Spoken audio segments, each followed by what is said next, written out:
Hi, I'm Dr. Nadia Brown, founder of the Doyen Agency and host of the Sales Culture Unfiltered podcast. And I am so excited for our guest today. Today, we get to have Lisa Proeber on the show. She's the founder of the Middle Six, a sales consulting firm that's changing the way we think about sales. Lisa believes everyone can be a seller, and she spent nearly 20 years helping companies from small family businesses to major corporations build strong, empowered sales teams. She combines the art and science of selling to create real, inclusive growth. And so, even from her bio, you already know one of the reasons why I'm so excited to have her on the show. So, tune in and learn more about Lisa's strategies and beliefs or her philosophy around sales being 50% art, 50% science, and the tools that she uses to equip sales teams to have healthy sales cultures and generate revenue for their businesses. Tune in. Welcome to Sales Culture Unfiltered, the podcast where we get real about what actually makes or breaks high performing sales teams. I'm your host, Dr. Nadia Y. Brown, a sales culture and communication architect, and I work with sales leaders to engineer high impact teams that hit their numbers without burning out or breaking down. On this show, we dive into unfiltered conversations with sales leaders, industry experts, and high-performing teams about what it really takes to drive revenue, retain talent, and build a winning sales culture. If you're tired of surface-level advice and want the strategies, challenges, and hard-won wins that actually matter, you're in the right place. Let's get into it. Welcome to another episode of Sales Culture Unfiltered, and I'm so excited for our guest, Lisa Proeber. Welcome, Lisa. Thanks for having me. I'm so excited to have you. I'm really excited for this topic. And before, because I know how I am when I get excited, I'm like, dive in. I want to back up for just 1 second and have you share with our listeners a little bit about your journey and your background and what kind of brought you here. Like we have the bio, but I know there's some juicy nuggets you'll include, and then we'll Sure. dive in.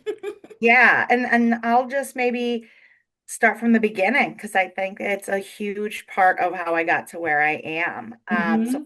I fell into sales by accident 20 years ago because of a two-question assessment called the predictive index. It told my first employer that I was the perfect salesperson.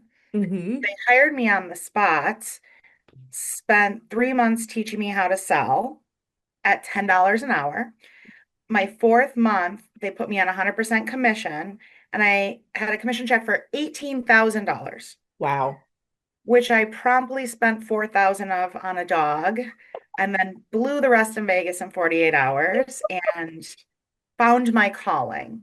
Youth. I love that. I love that. Yeah, I love the predictive index. It is definitely, I was just talking about that earlier with someone today. It's so eye-opening. I looked at that, I was like, oh my gosh, this explains so much about Nadia. Such a fascinating tool. And yeah, your career, similarly, we both fell into sales quite by accident. Like I never thought this would be my life. And so with that, my first question is, prior to us jumping on today, you've said sales in 2025 isn't just about eating and drinking with strangers. What do you think has most fundamentally changed about what it takes to be successful in sales today? That's a great question. The answer is technology. About 4 years ago, I started my own sales consulting agency, and I met with several of my competitors, and they all happen to be generally older men with gray hair. And I remember one gentleman reaching across the table and saying, "You're going to have one big problem." And he touched my hair and he said, "The color of your hair. They don't want you. You don't have enough experience. They want me. They want this gray hair." And at that Wow. moment, I realized that I would have a huge advantage over him because in a 20-year sales career, which is it's not a little bit of experience, it's a lot of experience. Right. I spent half of my career in what I would call analog sales, Mm-hmm. where it was about eating and drinking with strangers and making relationships. But the second half of my career was spent doing that and adding in the technology it takes to do sales in 2025. You know, Mm-hmm. it does take a quantity game, and quantity depends on how well you're using technology to engage with your clients, because a dopamine hit 20 years ago in sales was a handshake, and a Right. dopamine hit in 2025 in sales is a like on a post. Mm-hmm. So it Mm-hmm. is fundamentally different. It is. I love that. And since we're recording this in Q4 2025, what do you see continuing or possibly even changing or accelerating as we move into 2026? Well, I hate to be redundant because everyone's talking about it, but I do believe it's AI. Mm-hmm. Um, I I never want to see sales pivot away from relationship-based selling, and I truly don't believe it ever will. But I do believe that AI is available to help support Yeah. and do our job better. And I'll give you an example. In we'll call it the old days, you would prepare for a meeting with a client, and it would take hours to do research and really get yourself prepared for that meeting. And now with the tools we have with AI, you can prepare for a meeting more efficiently, but also more effectively because Yeah. it's helping you find more information that you maybe wouldn't have had before. So I think it's a tool that can and should be used for good and embraced by the sales industry, and not avoided. But again, I truly believe that sales is 50% an art and 50% a science. Mm-hmm. Anybody can be a great salesperson, if they're using the tools they're given, but they also still have to remember that people buy from people, and Mm-hmm. we have to still focus on those behavioral and psychological elements of bonding with people and forming relationships. Absolutely. And as you think about the 50-50 aspects, right, of definitely having that people focus, and then you have the technology, the art, and the science of it. What are some of the things that you would recommend or even suggest for or you may even be using it in your business and your agency in terms of training and preparing and equipping sales team members so that they can be successful in this new sales environment? Yeah, as far as the training piece, I am very passionate about standardizing sales processes. In 2008, when the market crashed, I worked for a furniture company, and we were going to lose our manufacturing overseas, and that was really important to our company not to do that. We are a US made company. So we ended up calling in consultant after consultant, and eventually found the perfect solution in the form of lean manufacturing. You may have heard of Six Sigma. It's more of like the Mm-hmm. Kleenex or Band-Aid version of process improvement. But really the goal was to, standardize best practices and put the success of the company on the people doing the work.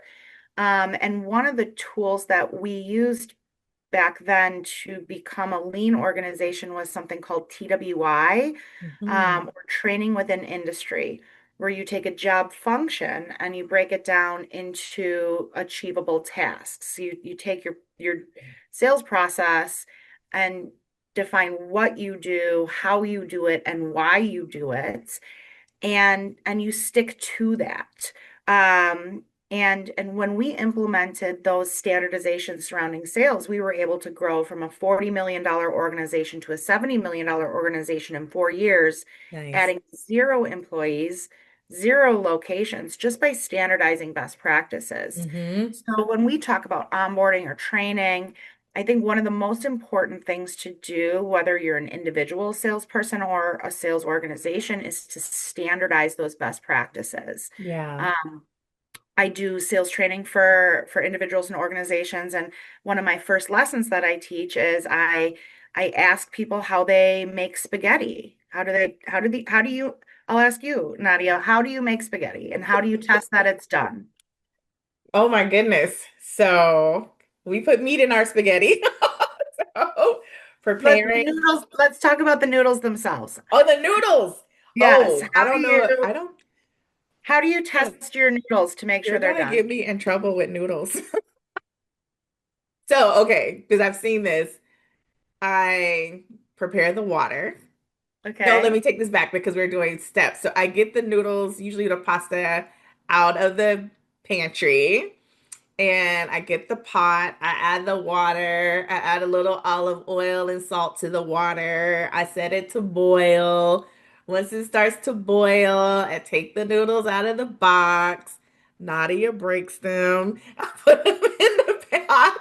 I set the timer and then I do my thing.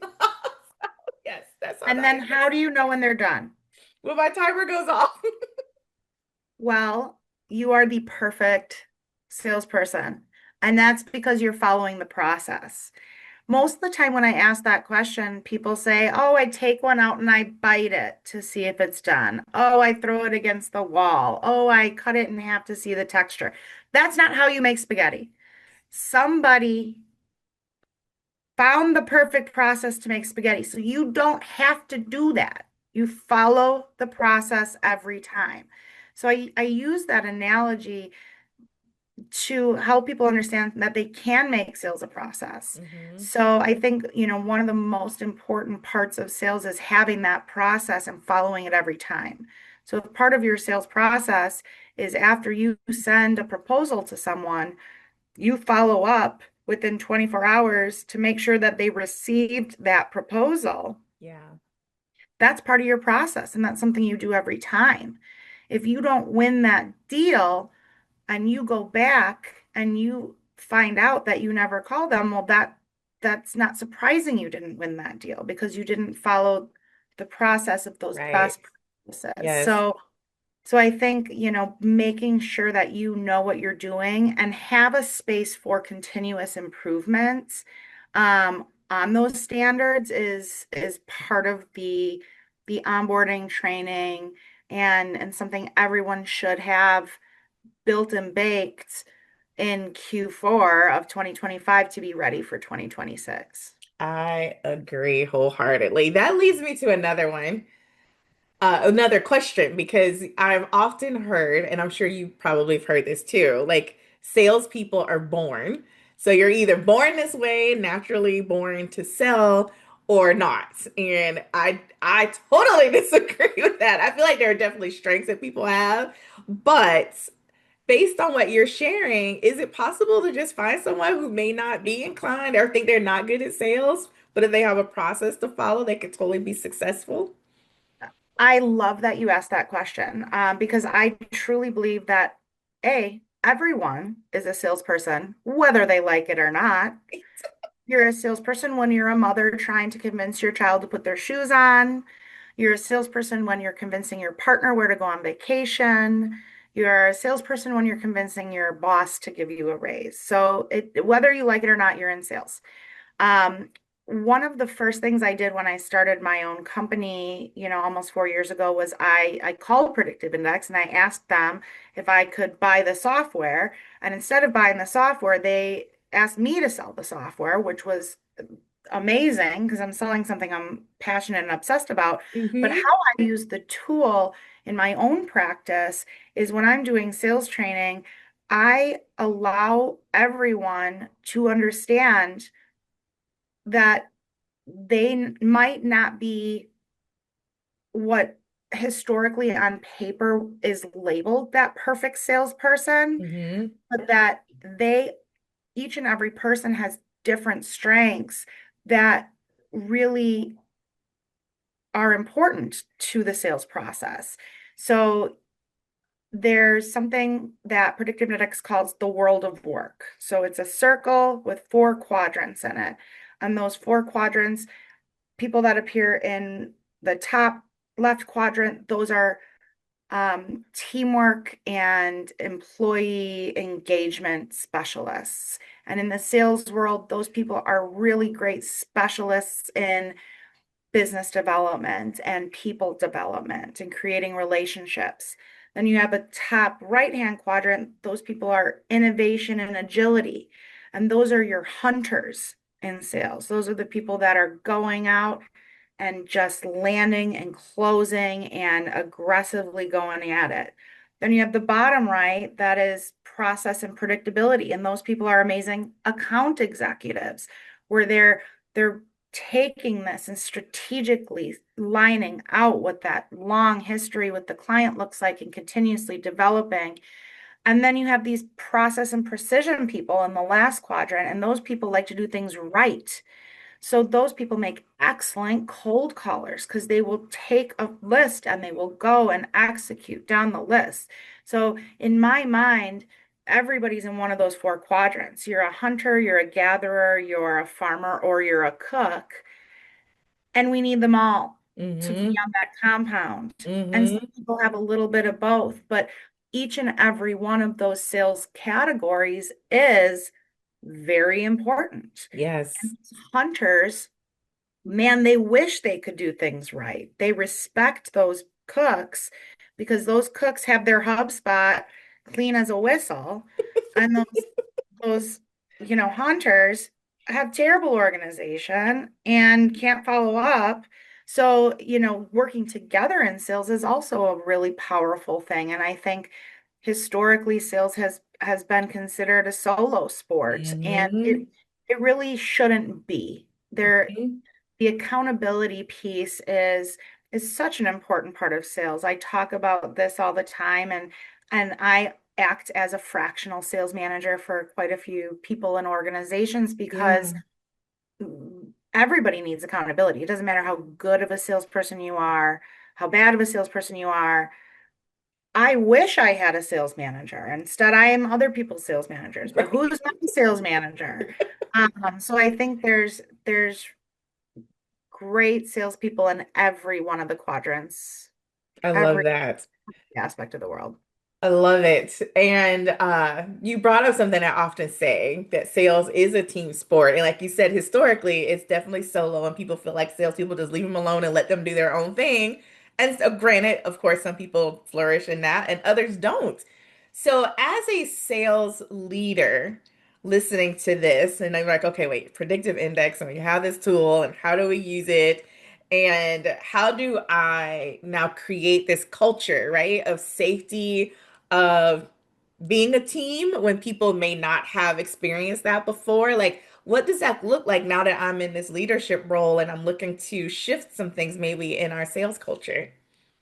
Yeah, that's a great question. I think as a sales leader, I actually just wrote a blog about this. Sales leaders are often sales leaders because they were a great salesperson and then they were Mm-hmm. put into a sales role. And that's not necessarily the right move, but it happens. Yep. And so I think first and foremost, as a sales leader, you're probably a great salesperson as well. And great salespeople tend to be very confident, and confidence can be threatening to salespeople that you're supposed to be mentoring. So I think one Yes. of the first most important things about becoming a sales leader or becoming a better sales leader is to have really good self-awareness Yes.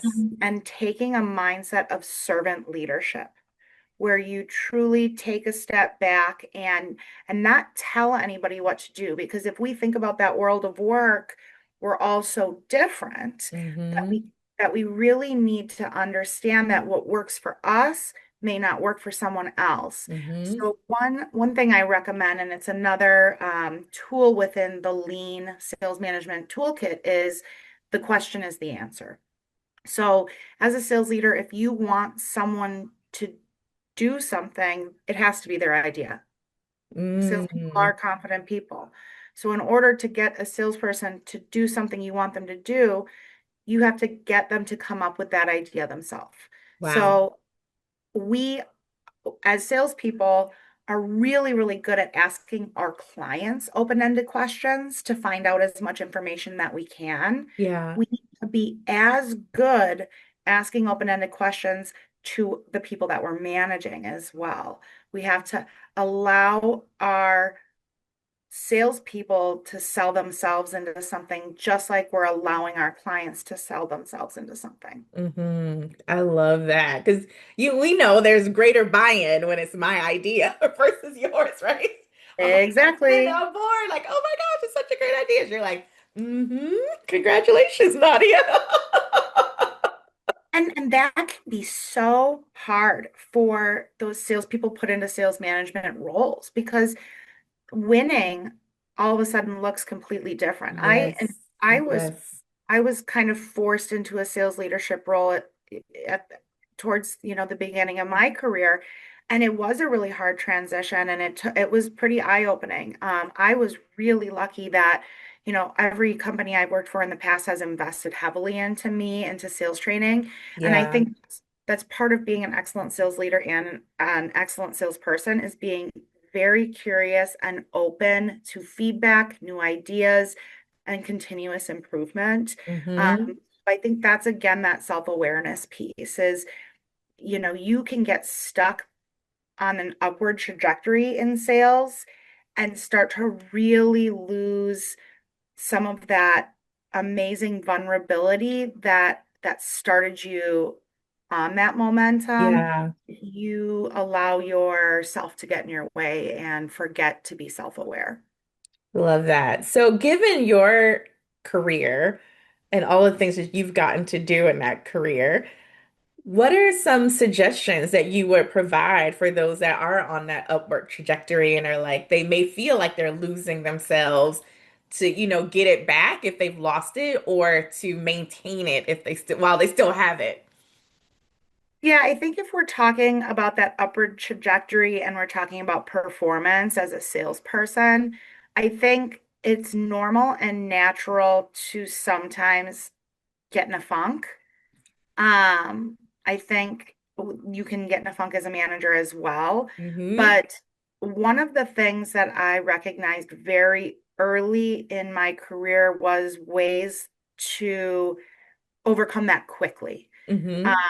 Because if you don't get in the right mindset, you can take yourself down for long enough to lose your job, long enough to lose your clients, and that cannot happen in order to be a successful salesperson or a successful Yeah. sales manager. So one of the things I used to always do as a manager is if I had a salesperson in a funk, I'd make them leave and go watch The Secret.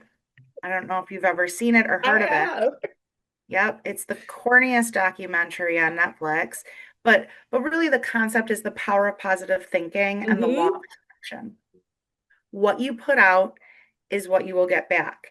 And when you're in a sales funk, it is not because the opportunities are bad, it's because your vibes are off. Mm. People buy from people. If you're not radiating positive energy, people won't buy from you because they can feel that and they won't be comfortable. And Yep. I know, some listeners might think this is foo-foo, but again, But sales it's is real. 50% art and 50% science. Mm-hmm. And when you think of those amazing salespeople, you've never seen them in a funk. You've never seen them with anything other than a positive attitude. My own company, our core values are cigar. Curiosity. You always Mm-hmm. have to be asking questions. You can never assume that you know everything. Integrity, always doing the right thing, always going above and beyond scope to do the right thing. Grace, we give each other grace, we give our clients grace because we're all people at the end of the day. Yes. A, aggressive positivity. Oh. I have been called aggressive my whole life. And Hmm. I used to fight it and say, no, I'm not aggressive, I'm assertive. But now I'm like, no, I am aggressively positive. I'm I taking love aggressive. that. Yes. And then the fifth thing is respect.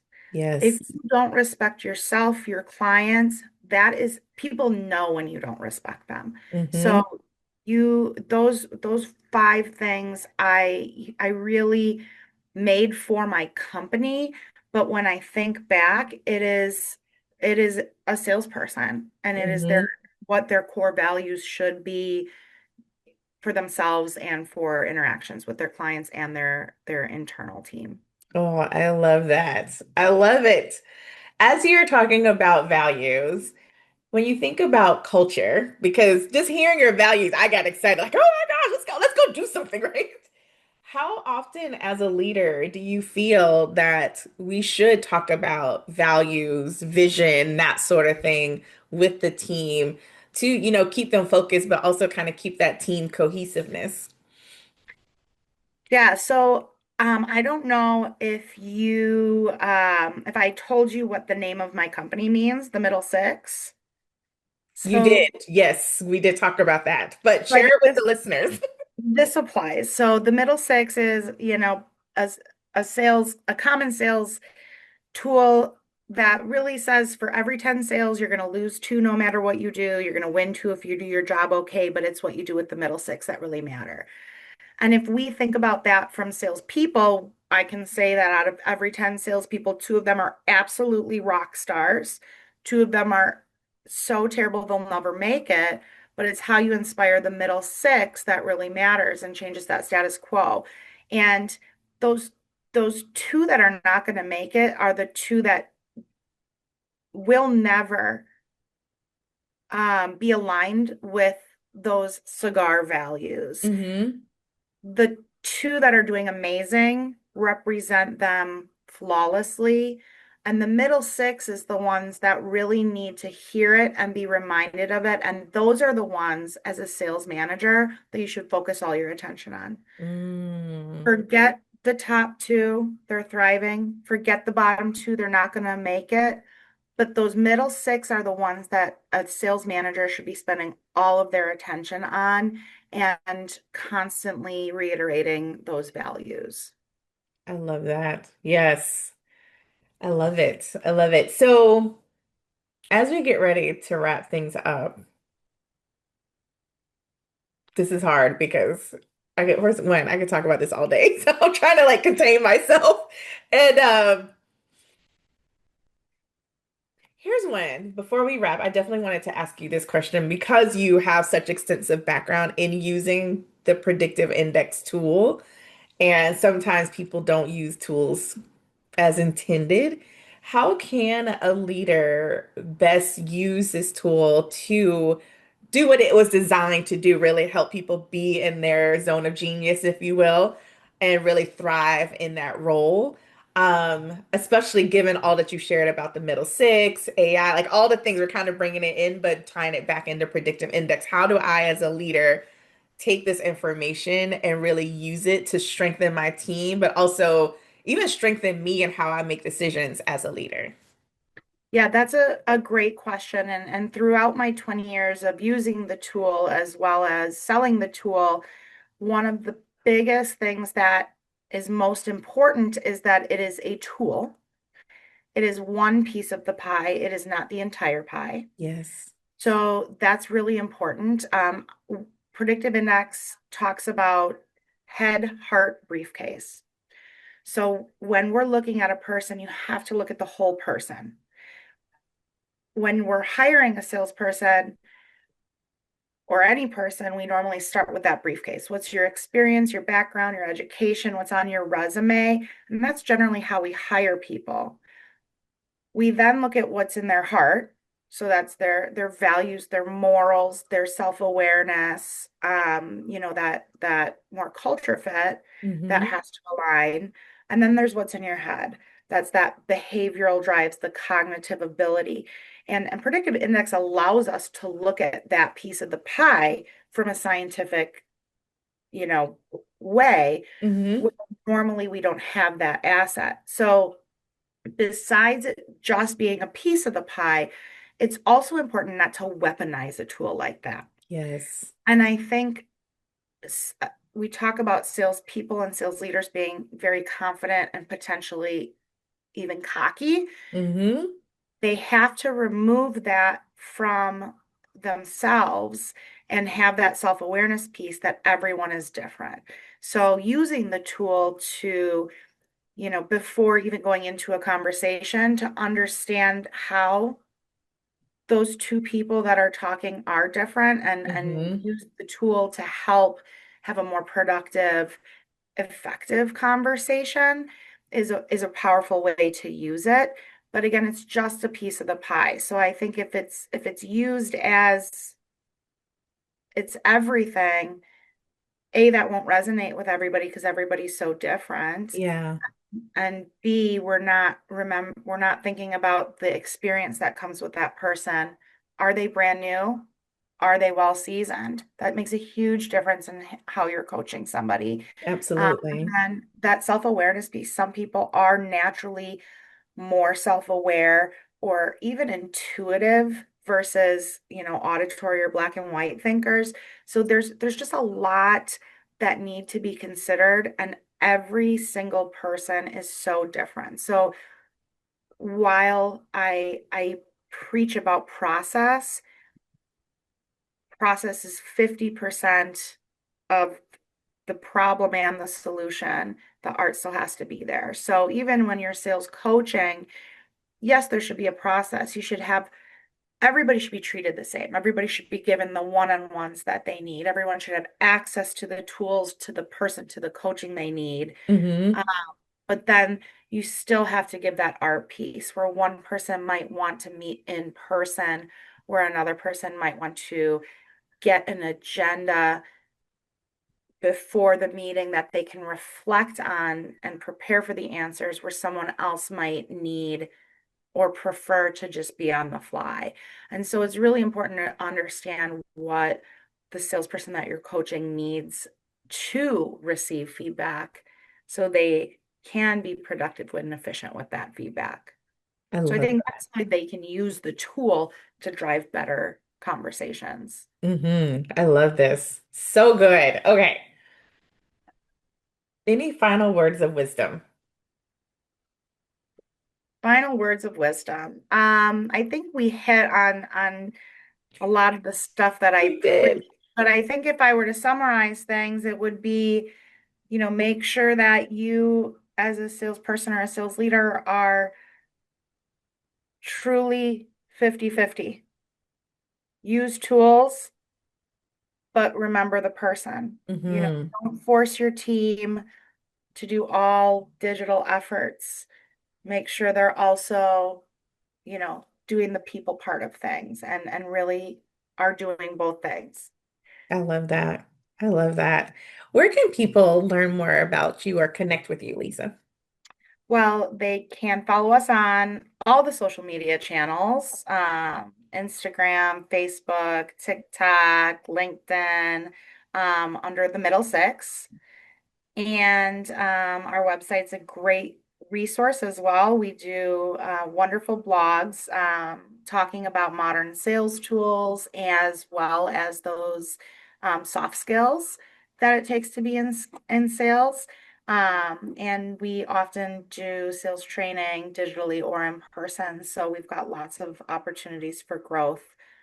So follow us on our social, and you'll hopefully be inspired, entertained, or educated along the way. Yeah, I love that. And we'll make sure all of that is in our show notes. But oh my goodness. Thank you, Lisa. Such a breath. Like we were just, I was like, I didn't even like your final words. I was tempted to like about this, and I was like, just leave it open. Just let her kind of flow in her wisdom. So This is such a great conversation. I've done many a podcast, but never one with a peer. It's usually Mhm. someone wanting to learn about sales. So it's great to have, someone that is also a sales leader to have this conversation with. So I thank you love for it. Yes. And thank you so much for joining us today and for sharing your wisdom. I really appreciate it. Thank you. And thank you all for tuning into another episode of Sales Culture Unfiltered. We'll see you soon. Bye-bye. That's a wrap on today's episode of Sales Culture Unfiltered. But the conversation doesn't end here. If something sparked your interest today, connect with me on LinkedIn or visit our website at thedoyenagency.com to explore how we're helping sales teams build cultures that last. And if you found this episode valuable, don't keep it to yourself. Hit subscribe, leave a review, and share it with a fellow sales leader. See you next time.